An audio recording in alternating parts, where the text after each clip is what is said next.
Everything I spit rare, we sound in that great area podcast. They talk about hip hop all the way in the UK, so they gon' get props. Ooh, yeah, 4th edition of Posse Cuts. If this is your first time listening to an installment in this series, go back and listen to the other 3. In a nutshell, we are celebrating some of the greatest, some of our favourite Posse Cuts of all time. We each take it in turns to share which track we picked, listen to the song, and then we discuss it. So, Kiran, do you want to kick us off? Yeah, just to clarify, it's 4 rappers or more, and I picked that's an indirect shot. It wasn't shaded. I felt like someone was going to say that. I was just trying to keep it moving. I picked Westside Gun, Red Death. Kiran, that's a strong pick. That was definitely going to be one of mine if you hadn't picked it. I had to pick it though because it's interesting. We just recorded the ad-libs episode because the ad-libs were on point in this whole Posse Cut. All of them, and I love how unique every verse was. I feel like there was probably 2 verses that could have gone. No offense, I think Rome Streets and that other guy. I can't remember his name, but Armani Caesar was hard, and I feel like my favorite was Conway. I don't know, man. I just love this track. I think Alchemist had an amazing beat, and I think the chorus is interesting and cool. It's quite rocky, and you don't usually get choruses in Posse Cuts.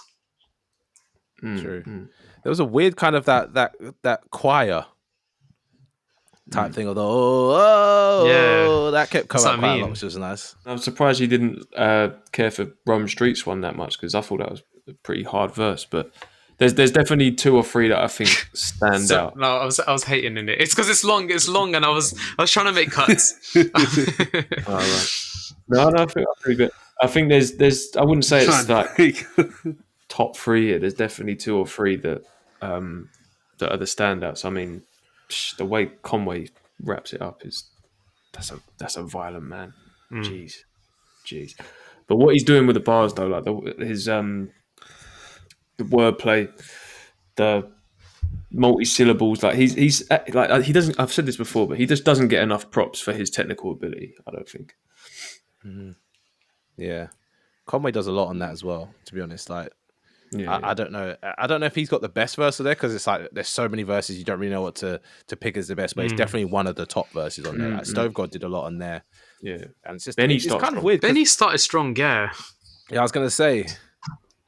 No, but yeah, Benny started very strong because he set the tone. He's like, even the way he was delivering it, his tone was slightly different than before. It was like more grittier than usual, and that really like set the tone for the whole song.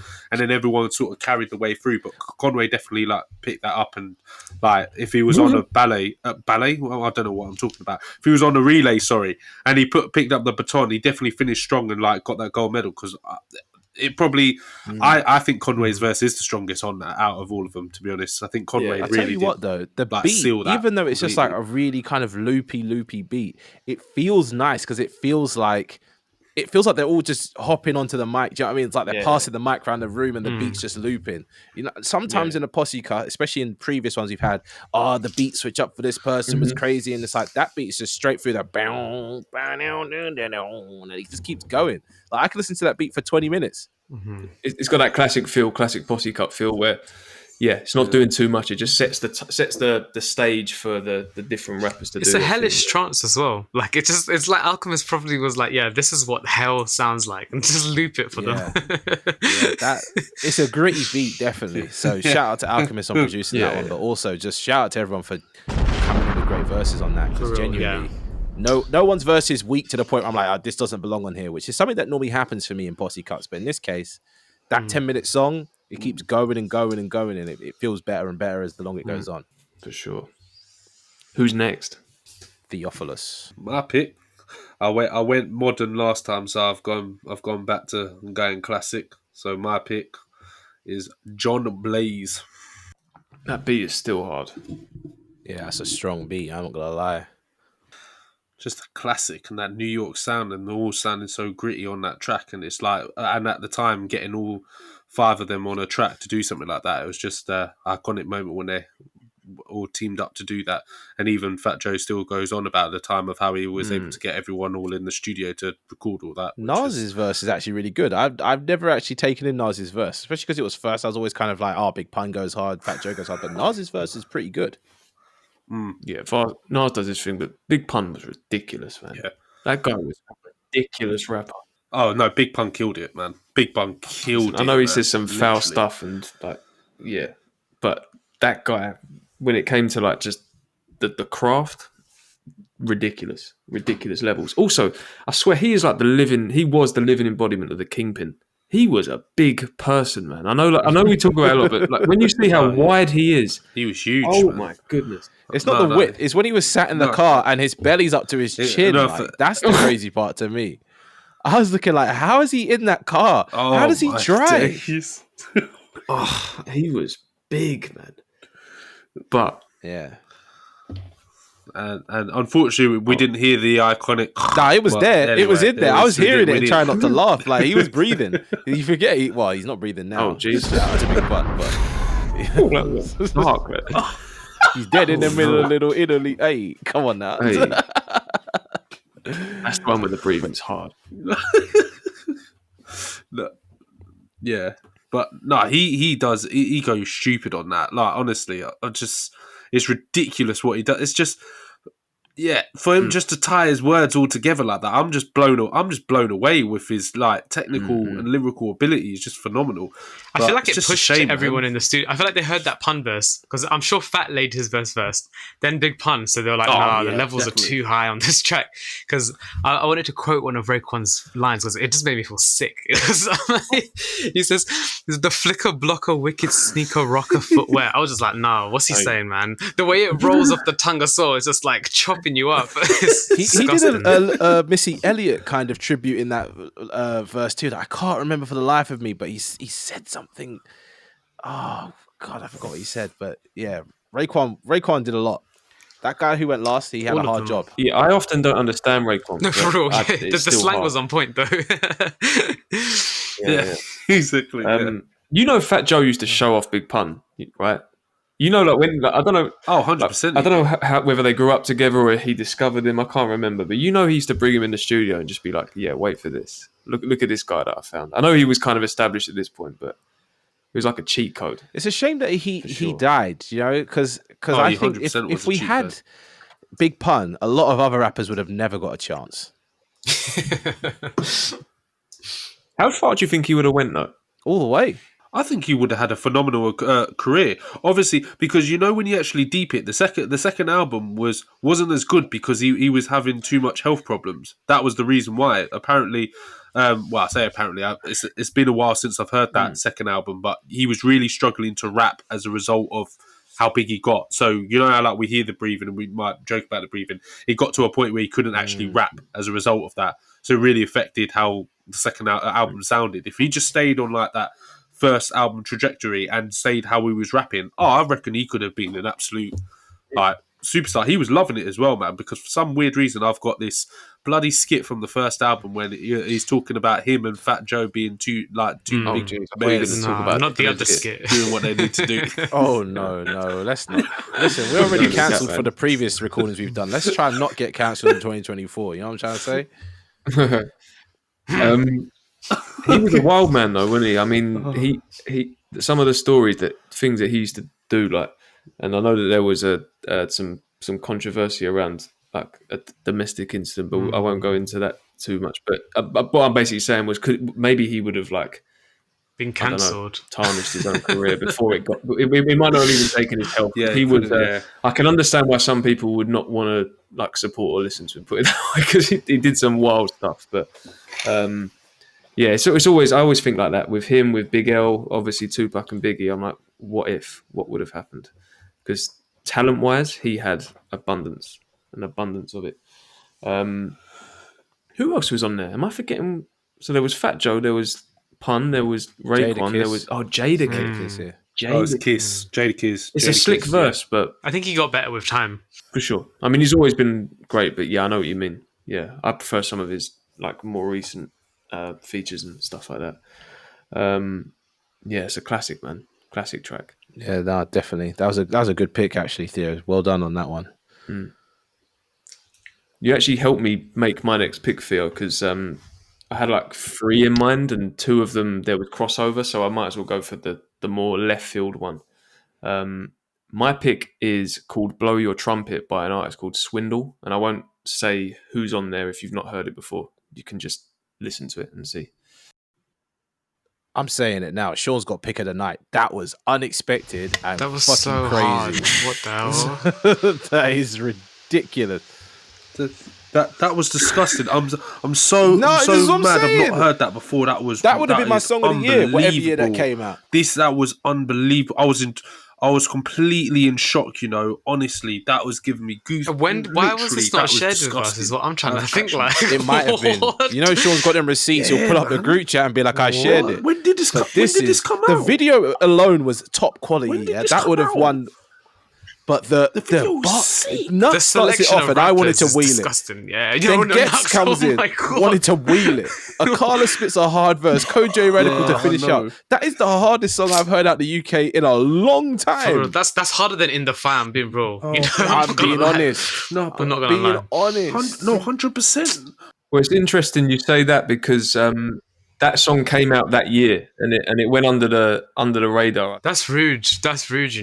Because it's a bit alternative. This Swindle guy is an amazing person for making that, honestly. That's like Avengers Assemble, The verses. Fully did it. The verses, like the beats. When did that track come out? Because my internet dropped, man. It came out, Too fire, man. It came out 2021, so the same year as In the Fire. The way the beat switches a bit for Gets verse again. It has to happen all the time. How is Gets coming in on 2 Posse Cuts and absolutely murdering it? I know, that was disgusting, Yeah, man. That was actually phenomenal. Who had the best verse though? Let's be real. I'm not sure. Gets was. I think Nux. Nux's was so good. It set the levels. Nux was phenomenal, honestly. Nox was Don't sleep on Kojo though. Kojo came through and did a lot of like what I call classic UK stuff, where he was doing that whole. He was just flexing, wasn't he? Yeah. Oh yeah. But tell me how is Nux coming in that hard at the start, man? I was locked in. I was literally locked in. I was like, the hell am I listening to? This is just phenomenal. And then when it appears like Loki. I didn't know who was on this track because of how I clicked the video, right? I just knew that Nux was on it, but I didn't know Gets was on it. So when I saw Gets, I was like, what the fuck? Yeah, Sean, that is an amazing pick. Oh, man. That is the best. Well, I'm really glad that you existed in a long time. That's a phenomenal Swindle, pick, blow your trumpet. I'm glad that you hadn't heard it before because I was thinking because I think I did share it, but it must have just like got lost in the group. That is a crime. And then I've never brought it up since. And like I said, because In the Fire came out that year, I think it just kind of it just went under the radar. But I guess the reason I picked it was that's a travesty, was in the hope man. that maybe like you'd either not heard it or not or forgotten about it. But also for me, it was just like, you know how sometimes grime, it feels like it had its time, but it didn't really age well. And although there was a resurgence at some point, like it's never really like evolved like say hip hop has. That to me is like how you build on the grime sound. Yeah. You know what I mean? Like it was very much, there was instrumentation, but it had that grime feel to it, that skippy kind of beat, and it was reflected in their bars too. For me, Nux wins. Gets obviously delivers like he always does. Akala's verse, every time I listen to it, when it starts, I'm like, oh, where's this going? It feels a little bit too old school. But then when he gets into the rhythm, it kicks in. And in Kojo, I'm always like, I wanted a little bit more. It's quite a short verse compared to the others, but the way he's like drawing from classic, like there's that sniper a bit and all that. Do you know what I mean? All these like references. I do think as well with Kojo, it's like he's following from that Gets that Nux moment. It's just like, how do you actually follow? Like Akala tried, he didn't succeed. So it's like, does Kojo try or does he just flex a little? Do you know what? Kojo did a great thing, but Akala, I don't really listen to Akala that much, but he was saying some stuff. I'm not sure what stuff he was saying, but Akala is one of those people where maybe you have to dissect it a bit in post and all that kind of stuff. But yeah, I'm sorry, that's hard. I'm glad you enjoyed. Yeah, that was a damn good pick. I ain't gonna lie. I think I'm bringing the vibe down after this, to be honest. I don't know, man. Sam, you might have to pick well, you know. Second guessing. I'm picking something that I'll just stick it. You already took my pick, so you know what I mean? Like, there's nothing I could do. So mine is something from an album that's come out, not recently, but come out in the last year or so. And it's something that I don't know. When I first heard it, I had a reaction to it, and that's something that makes for a good track. But my track is "Ain't No Way" by Denzel Curry. I just want to say, yeah, I know it doesn't technically fit the bill for what a posse cut is, but I'd like to point out that Josiah is a rapper, and in my eyes, Black or Six Lack, however you say his name, is also a rapper in places. He's a rapper. And there's five of them on there. You know what I'm saying? But there's only 3 verses. But still, I think that track is phenomenal, and it's phenomenal for reasons that I can't really explain, other than the fact that Rico Nasty has her own section in the song. Jid has his own section in the song, and then Denzel Curry comes and floats us off on this cloud of dreams and visions, and yeah, it's a really motivational song. Like, I ain't gonna lie, it was on my daily playlist for a long time, and it used to get me going in the morning. So yeah, Ain't No Way by Denzel Curry, I think it's one of the best posse cuts / tracks with lots of artists on to come out in a long time. It's making me want to go back For to real. the album. It's actually. a good album. Yeah, it was a very good album. Yeah, 100%. It's a very good album. Rico Nasty snapped though. Like, I'm not gonna lie, I don't think I've ever paid attention. Yeah, ever. she really I've did. never She really cared did to snap. see her name Look, on she anything. really But now I'm did gonna snap. actually pay attention because that was hard. The delivery was crazy. Yeah, her energy's crazy. When she get onto the second She half came of her in verse, massively. that was mad. Yeah, I think she might have a good episode of The Cave as well, with Kenny Beats. I don't think doubt it. Yeah, definitely she must do. she's wild, man. Wild. Yeah, man. That's actually, I feel like after the previous one, it's a nice sort of come down energy-wise. Like you said, it was like a Denzel Curry floats us off sort of into the distance. But yeah, I like the way it like switches up a little for each artist. Like when the drums come in proper for Jid, it's a real moment. A bit like Kojo on the last one. I always wish Jid's verse was a little bit longer, but I think Jid's verse is one of those ones where he's like, "This is all I had to say. That's what you're getting, and I'm done." Do you know what I mean? Like he wasn't trying to show off. yeah. I know what you mean. Definitely Denzel's like he just kind of went off, and it became. I say it became his track, but no, Rico did a madness at the beginning. Rico stole the track in the beginning, but Denzel definitely backed his shit on that track. Like he didn't even try come on the track the same way she did. He came with his own.